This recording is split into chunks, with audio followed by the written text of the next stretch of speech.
selamat pagi semuanya anak kelas 4. Bagaimana pagi hari ini? Apa kabar kalian semua? Tetap semangat ya, meskipun hari ini cuacanya agak mendung, tapi itu tidak akan mengurangi rasa semangat kita untuk belajar pagi hari ini. Oke, untuk pagi hari ini anak kelas 4 kita akan melanjutkan pelajaran kita, yaitu muatan pelajaran IPS. Nah, untuk pagi hari ini coba perhatikan, persiapkan buku kalian. Kita masih di tema 6, cita-citaku.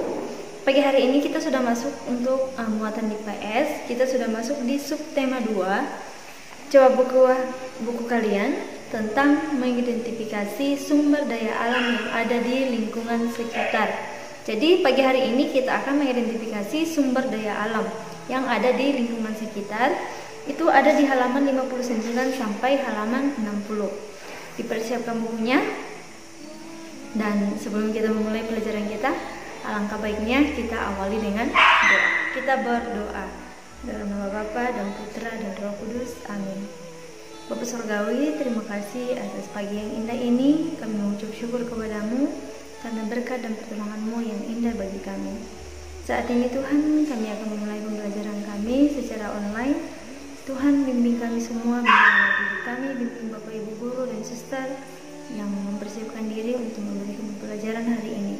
Begitupun anak didik kami Tuhan, berkati mereka dengan akal yang baik, kesehatan dan pikiran yang baik. Orang tua kami Tuhan, dalam pekerjaan mereka sepanjang hari ini, kami tetap serahkan ke dalam tangan-Mu, kiranya Engkau yang bersama dengan kami.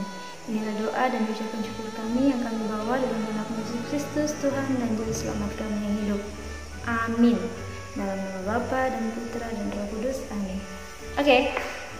Kelas 4, di pertemuan yang lalu kita sudah membahas mengenai jenis-jenis sumber daya alam yang ada di Indonesia. Tentunya kalian sudah bisa membedakan ya. Ada 2 jenis sumber daya alam, yaitu sumber daya alam yang dapat diperbaharui dan sumber daya alam yang tidak dapat diperbaharui.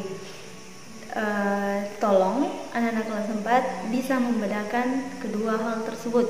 Kemudian pemanfaatan sumber daya alam kemarin berdasarkan sektor-sektor yang ada di Indonesia itu ada semua pemanfaatan. Misalnya hasil pertanian itu pemanfaatannya seperti apa? Diolah sebagai bahan makanan ya.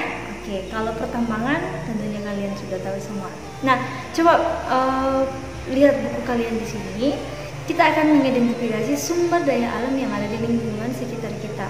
Tentunya kalian ingat semua bahwa bangsa Indonesia ini adalah salah satu bangsa yang kaya akan sumber daya alam. Kenapa demikian? Kemarin ya, pertemuan lalu Ibu sudah katakan bahwa Indonesia ini disebut dengan negara agraris dan negara maritim. Agraris karena sebagian penduduknya itu bekerja sebagai petani. Maritim karena sebagian bangsa Indonesia itu atau negara Indonesia itu terdiri dari negara kepulauan. Jadi banyak sumber daya alam yang ada di Indonesia. Ada yang berasal dari laut, dari hasil pertanian. Nah, coba perhatikan di sini, di tempat tinggal kita tentunya kalian bisa mengamati apa saja sumber daya alam yang ada di lingkungan sekitar kita. Ada yang dapat diperbaharui dan ada yang tidak dapat diperbaharui ya. Nah, sumber daya alam itu bukan hanya saja yang bisa diolah jadi makanan. Tanah, air, matahari itu termasuk sumber daya alam. Oke.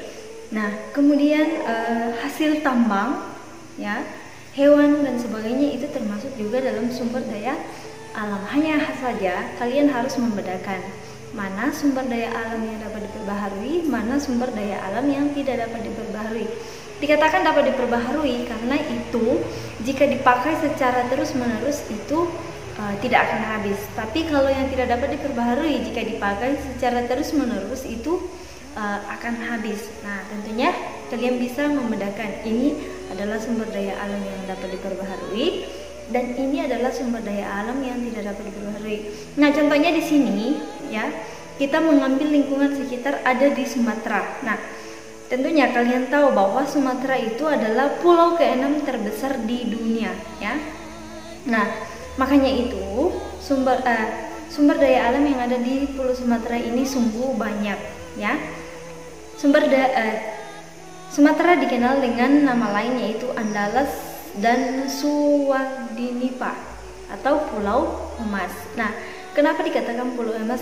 Karena salah satu sumber daya alam yang ada di sana adalah emas. Nah, sama seperti di Murung Raya ini, salah satu sumber daya alam yang ada di Murung Raya itu ada banyak, ada emas, ada batu bara dan sebagainya.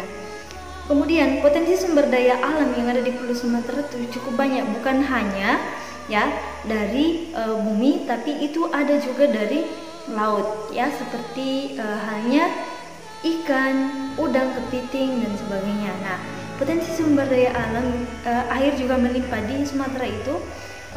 Potensi untuk mendapatkan air bersih itu sungguh melimpah. Jadi di Sumatera ini memiliki danau besar yaitu Danau Singkarak dan Danau Maninjau. Potensi air bersih alami ini dimanfaatkan sebagai air minum masyarakat setempat. Jadi air juga merupakan sumber daya alam yang sangat melimpah di Pulau Sumatera ya.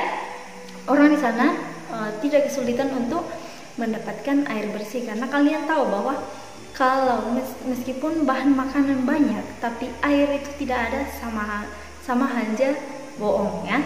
Tapi yang paling penting itu, yang paling utama itu adalah air ya. Ada air, ada bahan makanan itu lebih pas. Oke. Nah, di sini juga PT Semen Padang dan sekitarnya itu untuk keperluan industri ya.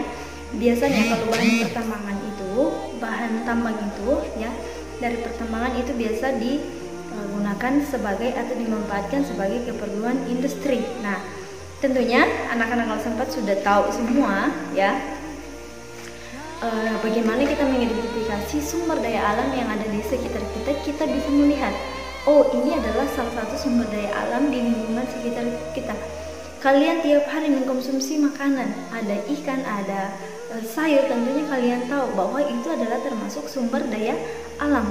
Tiap hari kalian mungkin ada yang menggunakan emas, ada yang menggunakan pakaian, itu adalah salah satu sumber daya alam yang sudah dikelola ya, yang sudah dikelola untuk kita pakai. Nah, pagi hari ini anak-anak kelas 4, Ibu akan memberikan tugas sama kalian ya.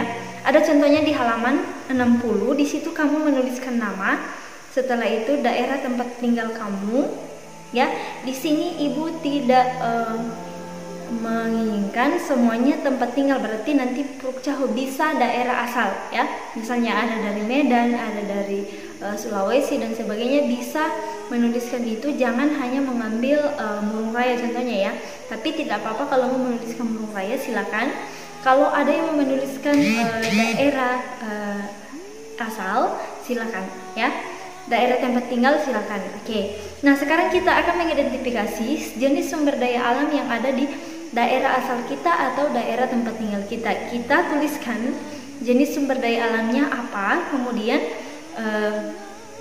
kita menuliskan kegiatan masyarakat pada sumber daya alam tersebut. Ada contohnya di bukumu. Contohnya kelapa ya.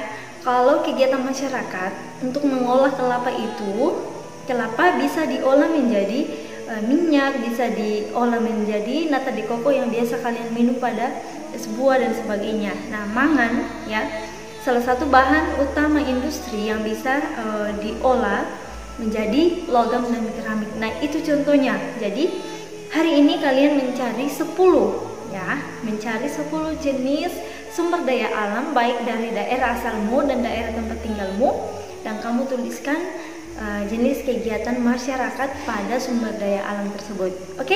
Bisa dikerjakan di rumah ya, Ibu yakin bisa. Kalau kamu tidak bisa, bisa cari contohnya atau cari informasi dari buku-buku pegangan kalian, atau dari surat kabar, majalah dan sebagainya, atau bahkan dari internet. Tapi mohon pendampingan dari orang tua ya jika menggunakan internet ya, atau boleh bertanya kepada orang tua di rumah. Oke, silakan mengerjakan tugasnya untuk pagi hari ini. Ibu sampaikan, tetap semangat di rumah dan tetap jaga kesehatannya, tetap jalankan protokol kesehatan. Dadah, sampai jumpa di video pembelajaran berikutnya.